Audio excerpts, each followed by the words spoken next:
Bonjour et bienvenue à votre émission sportive régionale Sport 9 Laval. Émission qui vous présente le milieu sportif lavallois et où l'on aborde le sport différemment. Cette semaine, on se retrouve à nouveau dans les locaux de la clinique Transforme ma vie ici à Laval et on vous présente le troisième membre de l'équipe qu'on suivra tout au long de la saison, Stéphane Hamel, entraîneur en escrime. Stéphane, bonjour.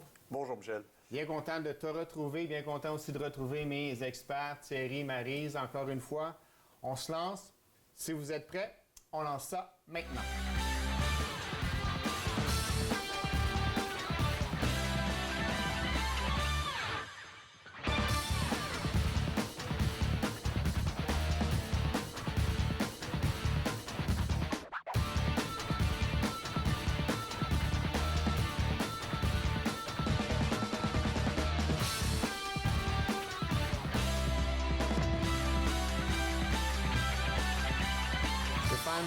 Tu nous permets de voir une perspective différente. On est bien content. Je suis bien content de pouvoir suivre un entraîneur. On a deux athlètes, deux jeunes filles qui sont avec nous cette année, mais on voulait changer la perspective puis regarder ça de l'autre côté, du côté de l'entraîneur. Donc, je suis très content que tu aies accepté de faire partie du projet. Ça va nous permettre justement de te suivre, mais aussi de suivre la préparation de tes athlètes puis de voir un peu les défis qu'un entraîneur a à relever. J'imagine que tu es entraîneur depuis combien de temps? Ça fait presque 22 ans maintenant que je suis entraîneur. Tout de suite après ma carrière d'athlète, j'ai bifurqué vers le coaching. Même pas de transition, là. J'ai arrêté en mai, puis en septembre, j'étais déjà un des entraîneurs au même club que j'étais quand j'étais athlète. OK, donc tu as été dans ce sport-là, tu as pratiqué comme athlète depuis combien de temps? Depuis combien de temps? Ça fait quand même... Là, je suis à ma 31e année dans le monde de l'escrime. J'ai été athlète pendant 15 ans environ. Puis après, tout de suite entraîneur. OK. Donc, c'est quand même un milieu que tu as, qui fait partie de toi depuis un très jeune âge? Oui, j'ai commencé. J'étais tout jeune, à 10 ans, en 4e année. À cause d'une démonstration dans mon école primaire. Une démonstration dans l'école primaire montrait de l'escrime, un sport qui était quand même assez méconnu, qui l'est quand même encore aujourd'hui, mais dans les années 80, l'escrime, c'était vraiment très méconnu. Puis moi, la raison est très simple. Pourquoi je suis allé vers l'escrime? C'est à cause d'un dessin animé. Moi, j'étais un fan de toucher la tortue, puis je dis « Ah, c'est comme toucher la tortue ». Fait que je suis allé voir les démonstrations à l'école, puis... Dès que j'ai vu les démonstrations, j'ai commencé, puis j'ai été chanceux, j'ai eu un certain succès dès le début. Fait que j'ai jamais arrêté. Donc, peu importe les raisons qui peuvent nous amener, des fois c'est un idole, mais ça peut être aussi un idole de télévision, avoir touché la tortue qui va nous amener. C'est à cause de toucher la tortue, voilà. Mais donc, très jeune, impliqué comme athlète, bifurque tout de suite après la fin de ta carrière. Les réalités doivent être différentes, par exemple, comme entraîneur que comme athlète. Ah c'est sûr qu'on n'a pas le même suivi, hein. Fait que j'ai été chanceux parce que je suis resté dans le même club, dans le même environnement. Fait que ça n'a pas très changé là. Tout ça, j'ai gardé les mêmes moyens qu'on avait, puis mais en changeant un peu des choses, en amenant un peu moi ce qui m'a manqué comme athlète, j'ai essayé de l'apporter au club en tant qu'entraîneur. Mais la transition s'est faite assez facilement, bien franchement. Puis les responsabilités doivent changer aussi. Quand on est seulement athlète, c'est ma performance. C'est une question qui est préparation beaucoup plus individuelle. Quand tu tombes au niveau d'une responsabilité d'entraîneur, là, j'imagine que tu as différents athlètes, plus qu'un athlète avec toi. Ah oui, c'est sûr qu'on a plus qu'un athlète, mais on n'a pas juste l'athlète, on a les parents. Qui font partie importante dans l'environnement. On doit gérer l'athlète, mais on doit gérer les parents aussi. On doit gérer un peu le niveau scolaire aussi. Fait que c'est toutes des choses qui étaient plus ou moins... surtout au niveau parental. Tu sais, quand tu es athlète, tu n'y penses pas de ce côté-là. Mais quand tu deviens coach, cette réalité-là, tu l'as quand même assez vite en disant, tu penses que tu fais tes choses, mais tu sais, faut pas que tu oublies que, il y a une consultation parentale à faire bien souvent. Mais c'est un aspect que quand tu commences comme jeune coach, que tu prends pas tout le temps attention parce que comme jeune coach, quand j'ai commencé, j'étais pas parent moi non plus. Fait que tu sais, quand t'es parent, c'est une autre réalité, mais quand tu l'es pas, tu portes pas tout le temps attention. Puis à un moment donné, j'ai fallu que j'implique un peu plus les parents, au moins leur expliquer le plan que j'avais avec leur enfant quand l'enfant était devenu à un certain niveau, puis on voulait avoir des résultats au début, quand c'est là, comme récréatif et tout ça, les parents viennent te parler, c'est bien correct. Mais quand on a un objectif à la fin, ben oui, c'est important d'informer les parents.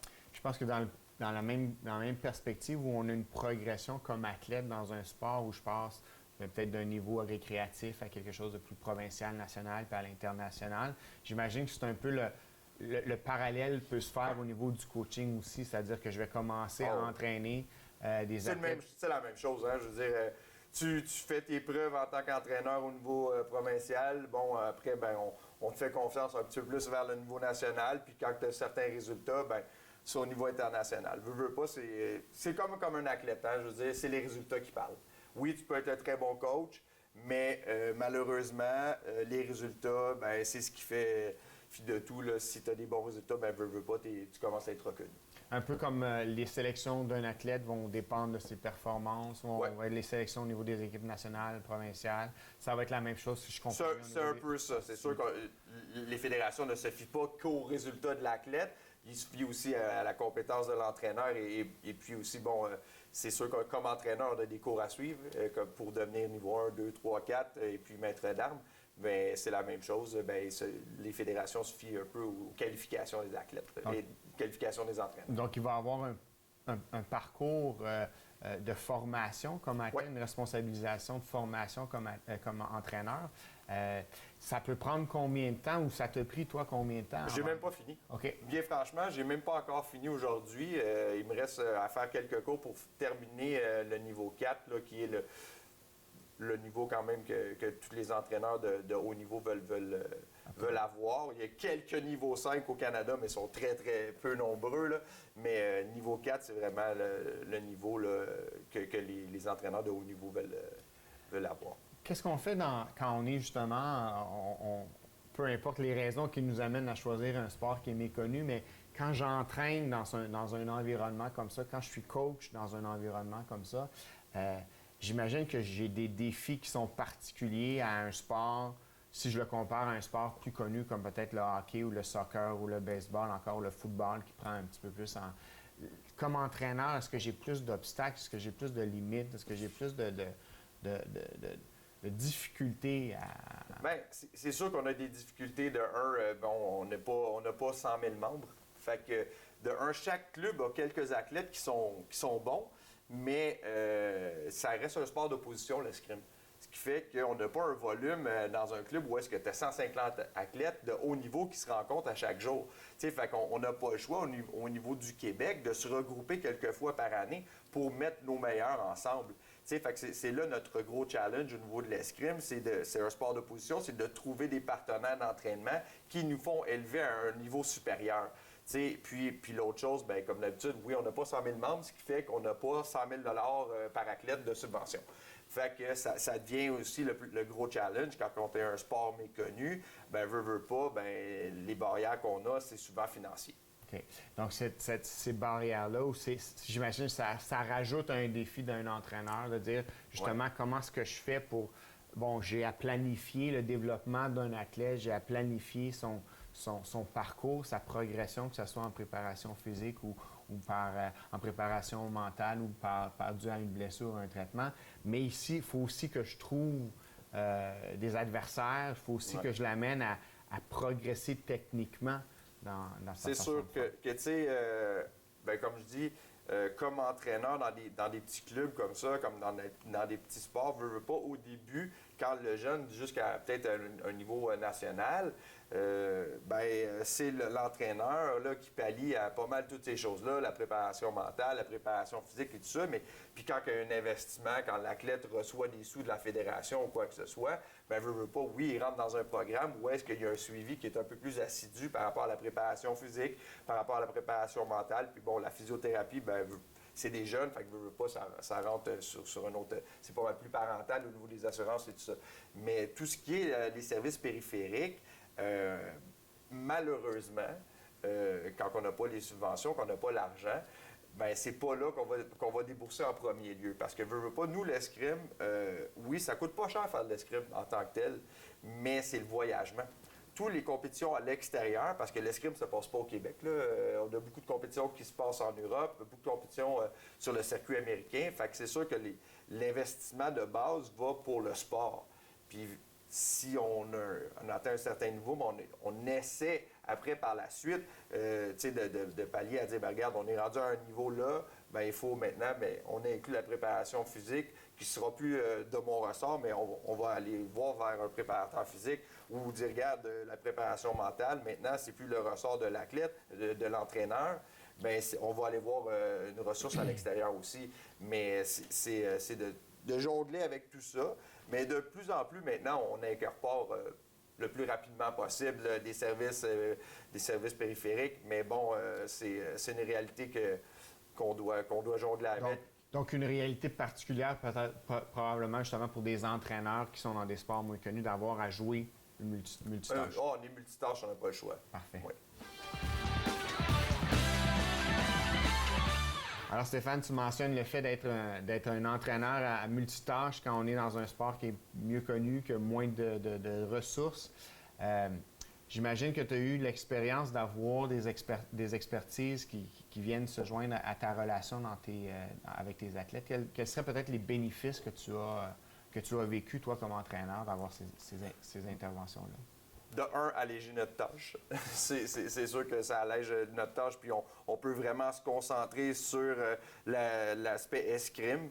De deux, bien, c'est sûr que ça donne vraiment une autre vision à l'athlète. Comme je disais, oui, on peut pallier jusqu'à un certain niveau. Ne serait-ce que si je parle de préparation mentale, jusqu'à un certain niveau, oui, c'est correct comme entraîneur si, bon, tu as fait certaines recherches par rapport à la préparation mentale, comment travailler un peu, et tout ça, on est capable d'y pallier. Mais jusqu'à un certain niveau. Parce que moi, je le fais avec des athlètes de niveau national, mais rendu là, après, je trouve qu'il doit y avoir une coupure entre... ben moi, je suis ton entraîneur, là. Je suis pas le préparateur mental, je suis pas le psychologue sportif. Je suis l'entraîneur, puis l'athlète doit aussi faire la coupure aussi. Fait que c'est là-dessus où est-ce que ça nous allège et ça nous enlève un poids sur les épaules aussi. Tu sais, de dire, moi, ma job, là, c'est de travailler technique et tactique avec l'athlète. C'est pas de voir à sa psychologie, là. Moi, je me focus là-dessus. C'est sûr qu'on en fait tout le temps. N'importe quel athlète qui dit, moi, OK, je suis pas préparateur mental, je suis pas psychologue sportif, on en fait tout le temps. On en fait toujours de la préparation physique avec nos athlètes, veut pas, dans le cadre des entraînements quotidiens. Mais quand c'est pas nous qui doit bâtir le programme, quand on a un spécialiste qui est là, qui nous amène les nouvelles idées, parce que veut pas, c'est ce domaine-là, ça change. Les nouvelles pratiques, ça l'évolue. Et puis, on n'est pas à l'affût tout le temps de ça. Nous, on s'assure d'être à l'affût des nouvelles technologies, des nouvelles techniques d'entraînement pour ce qui est de notre sport. Mais quand on parle de préparation physique, il y a des nouvelles techniques qui arrivent à chaque année, des nouvelles façons de travailler avec les athlètes. Fait qu'on n'est pas toujours à l'affût à 100 %. Fait que c'est là où est-ce que aussi on voit des bénéfices que nous, en tant qu'entraîneurs, on n'est peut-être pas capable de trouver le petit step. On ne peut pas l'avoir parce qu'on n'a pas toutes les connaissances, pas tous les entraîneurs qui ont tout le bagage. Fait que c'est là où est-ce que c'est important de faire appel aussi à des spécialistes parce que c'est impossible d'être une multitâche à 100 % dans tous les domaines. J'imagine justement comme expert, cette combinaison-là ou cette intégration-là, ça doit être intéressant, mais un défi important aussi de justement pouvoir s'insérer dans une relation qui est déjà existante entre un coach et un athlète comme expert. Comment vous avez déjà vécu ça ou comment vous vivez ça? C'est sûr que ça demande beaucoup de communication, je pense, puis aussi d'être capable de, comment j'expliquerais ça, de comprendre comment l'entraîneur va travailler avec son athlète, de faire vraiment cet effort-là, de connaître l'univers de l'athlète et de l'entraîneur, c'est quoi leur réalité, comment ils fonctionnent, parce que ça nous aide un peu des fois à deviner ce qu'on n'a pas la chance de communiquer. Donc, de vraiment se dire, OK, comment ça se passe, c'est quoi l'échauffement, c'est quoi l'environnement, c'est quoi combien de temps est passé à préparation physique. Fait qu'on questionne souvent beaucoup l'athlète aussi pour qu'il nous donne l'information. Puis souvent, on va valider avec l'entraîneur, évidemment. Mais je pense que c'est principalement ça le défi. Donc, parce qu'on ne veut pas non plus faire ce qui est déjà fait. On veut aller faire quelque chose qui va être complémentaire. Ça ne donne rien de refaire ce que l'entraîneur est déjà à l'aise de faire. Souvent, on va aller chercher comme disait Stéphane, une vision extérieure, un bonus, un complément qui va faire que l'athlète va se développer de façon plus chercher ce complète step-là, encore. hein, Oui, comme oui. Stéphane mentionnait, c'est vraiment dans une perspective de justement, je veux pas nécessairement te retirer des responsabilités, exactement. mais je vais apporter mon expertise, je vais contribuer à ce qu'on monte d'une step, on monte d'une Exactement. étape pour que la performance s'en ressort. Puis j'imagine que c'est un peu la même perspective quand tu regardes au niveau de la réhabilitation de la physiothérapie. Effectivement. C'est sûr que déjà, bon, avec des entraîneurs de ce niveau-là, qui ont déjà performé en tant qu'athlète, puis après ça, on fait le switch pour entraîneur, savent un peu c'est quoi qui se passe avec une blessure, quand est-ce que je dois m'arrêter, quand est-ce que je dois consulter. C'est à partir de ce moment-là que, bon, c'est à nous leur indiquer qu'est-ce qu'on peut faire, qu'est-ce qu'on doit modifier pour s'assurer de la récupération le plus rapide possible, puis le retour à la performance aussi le plus rapidement possible. Parce que retourner un athlète sur le terrain, ça peut se faire assez rapidement. Retourner un athlète à la performance, c'est là que ça devient plus complexe. C'est un peu l'objectif principal. À ce moment-là, c'est d'être en contact autant avec le coach qu'avec les parents aussi, de qu'est-ce qu'on peut faire à la maison, en entraînement. Bon, le coach, souvent, c'est un peu comment gérer ça avec l'athlète. Le lien de confiance est assez solide. Donc, du moment que le lien est fait entre le thérapeute et le coach, ça devient plus facile de gérer cette situation-là. Après ça, c'est entre le thérapeute et le parent que le contact faut que se fasse aussi. Parce qu'une fois rendu à la maison, si le jeune il peut entraînement, le coach n'est plus là, il n'est pas en clinique de physio, bien, s'il est laissé à lui seul, ses exercices, il ne les fera peut-être pas. C'est là qu'il faut responsabiliser un peu l'enfant, mais aussi avoir un contact avec son entourage à la maison pour s'assurer d'un retour le plus efficace possible. C'est sûr que, bon, avec Stéphane, qui a des connaissances déjà de base, chaque entraîneur a des connaissances de base par rapport aux blessures, c'est facile de dire, bien, on ne veut pas aggraver la blessure, ils savent un peu quoi faire pour ne pas l'aggraver. Comment leur expliquer, comment les diriger dans la progression de la blessure, c'est là que notre rôle est le plus important. La communication vient jouer. Un peu, puis un peu comme Stéphane le mentionnait, c'est vraiment, oui, j'ai comme entraîneur certaines connaissances, je peux avoir fait des recherches, je peux avoir été chercher certaines formations, autant dans ma carrière d'athlète que dans ma formation d'entraîneur, mais comme expert, je vais vraiment avoir quelque chose de pointilleux à amener. Je vais avoir des nouvelles techniques, de nouvelles façons de faire. On parle des méthodes qui peuvent avancer, la médecine qui peut avancer. C'est un peu la même chose aussi au niveau de la préparation mentale. Tu le mentionnais. Comme entraîneur, c'est sûr qu'on en fait toujours avec notre athlète, que ce soit au niveau de la gestion du stress, au niveau de la préparation à l'avant d'une compétition. Mais je pense que comme tu le mentionnais aussi, Maryse, dans la préparation mentale, c'est de connaître, comprendre l'environnement, de voir comment la dynamique s'installe, de voir qu'est-ce qui va être dit, qu'est-ce qui va être fait, ça va être quoi les délais. Je pense que ça aussi, c'est important comme préparateur mental, moi, d'être en connaissance de cause, de rentrer dans une situation où j'ai peut-être été témoin de la relation entre l'athlète, le coach, de l'avoir vu à l'entraînement, de l'avoir vu en compétition pour mieux comprendre les réalités, parce que quand on est sorti de cet environnement-là, que ce soit l'entraînement ou la compétition, bien, on entend des choses de part et d'autre, que ce soit dit par l'athlète ou dit par l'entraîneur, mais les avoir vécues, ça nous permet de positionner notre plan d'action, mieux positionner notre façon de travailler avec ces gens-là. Puis au niveau tu parlais tantôt, au niveau de la relation coach-athlète, moi j'ai toujours dit que cette relation-là, elle est particulière. Tu parlais aussi de l'implication parentale. Des fois, rendu à un certain niveau, l'athlète va passer plus de temps avec son entraîneur qu'avec ses parents, hein, parce qu'il va être plus à l'entraînement qu'à la maison. Tu es à l'école, à l'entraînement, il va se coucher à la maison quasiment. Donc, c'est vraiment particulier cette relation-là qui peut s'installer entre un coach puis son entraîneur, entre un coach puis son athlète.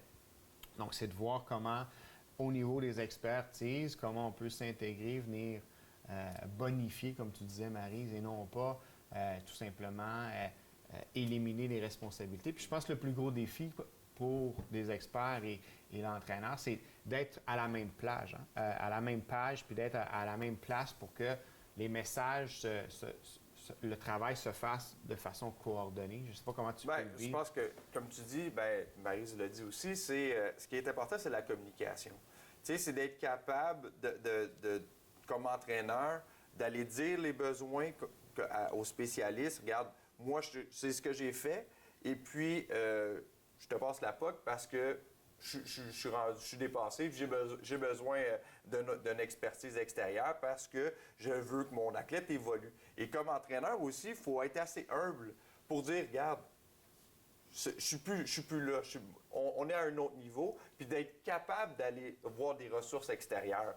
Puis de plus en plus, hein, au niveau des clubs, au niveau des fédérations sportives, des spécialistes externes, il y en a de plus en plus, puis tant mieux.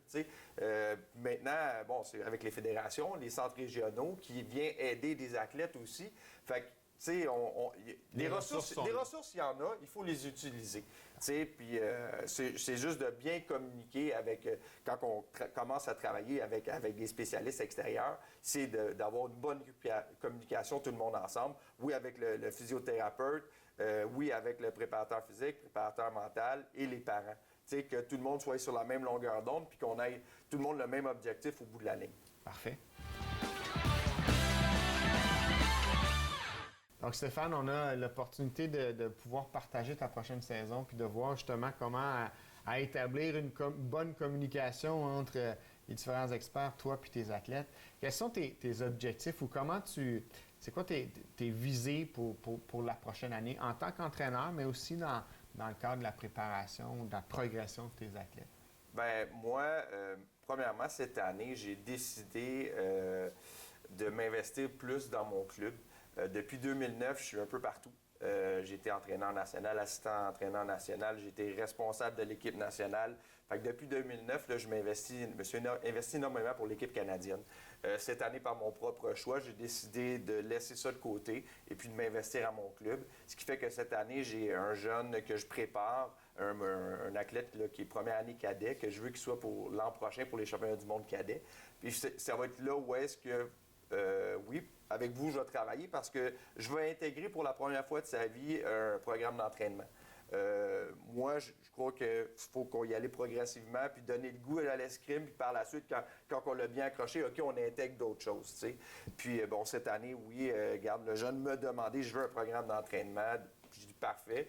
Puis moi, il faut que ça vienne du jeune en premier lieu. C'est pas le coach qu'il faut qu'il pousse. Si le jeune le demande, bien, regarde, déjà là, on a 80% de la job de fait. Fait que j'ai ça. J'ai des réhabilitations cette année. J'ai eu des malchances l'an passé. J'ai eu 2 athlètes en commotion. Malheureusement, c'est pas arrivé avec moi en entraînement. C'est vraiment des malchances. J'ai eu 2 athlètes qui ont été en commotion, dont une que ça a été long. Celle-là, elle a eu le hockey après presque 1 an. Fait que c'est vraiment de la réhabilitation complète. Là. Je veux dire que physiquement, c'est une fille super en forme. C'est un entraîneur privé, puis c'est une fille de 24 ans. C'est une athlète assez âgée, mais qui a été sur l'équipe nationale pendant 4-5 ans senior, puis là, a fait son retour.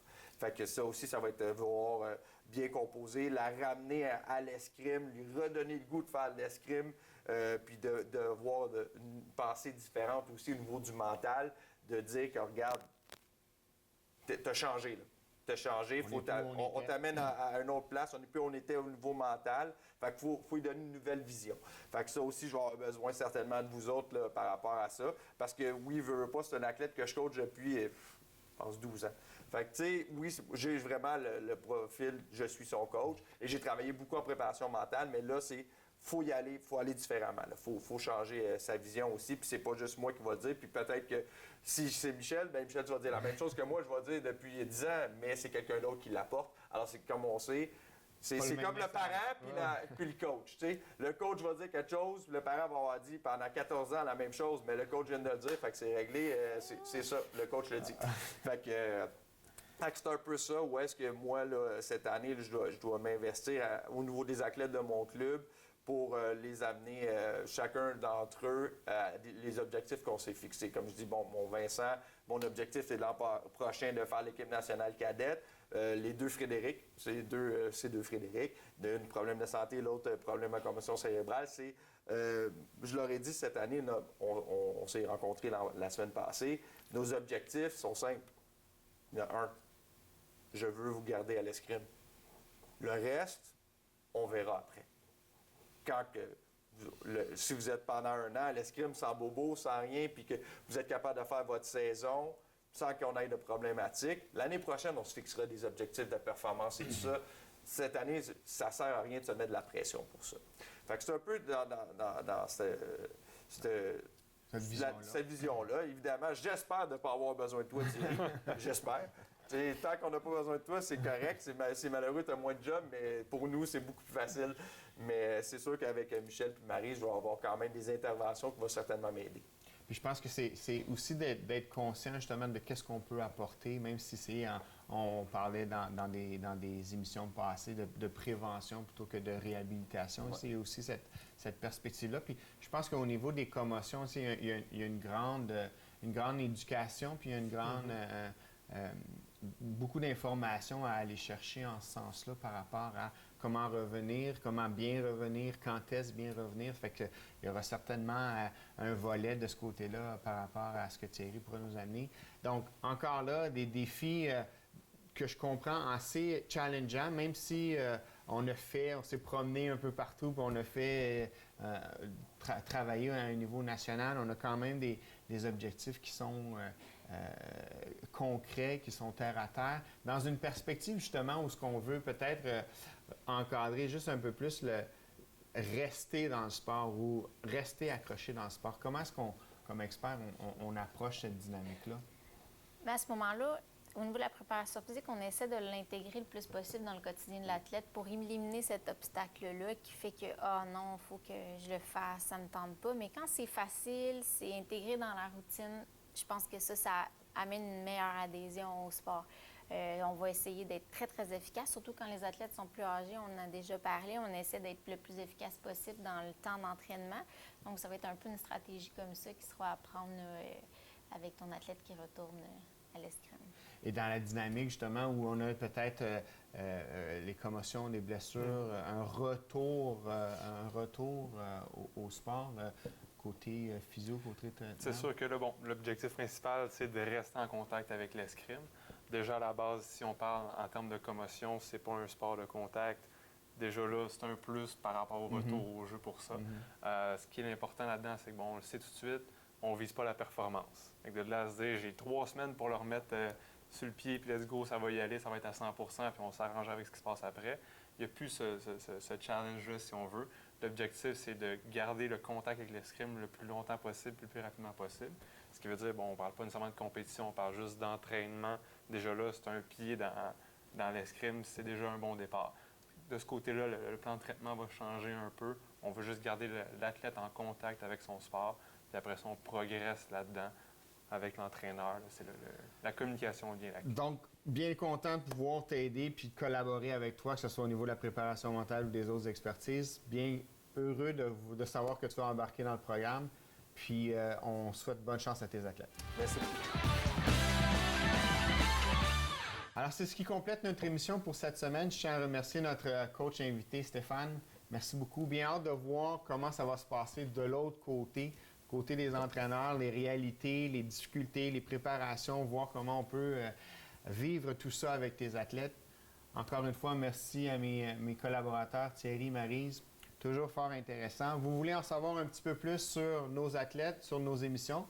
Je vous invite à aimer la page Facebook de la TVRL ou encore à vous abonner à notre fil Twitter, @Sport9Laval. Ainsi, vous resterez à l'affût des derniers événements et vous pourrez transmettre vos encouragements ou même vos commentaires à toute l'équipe.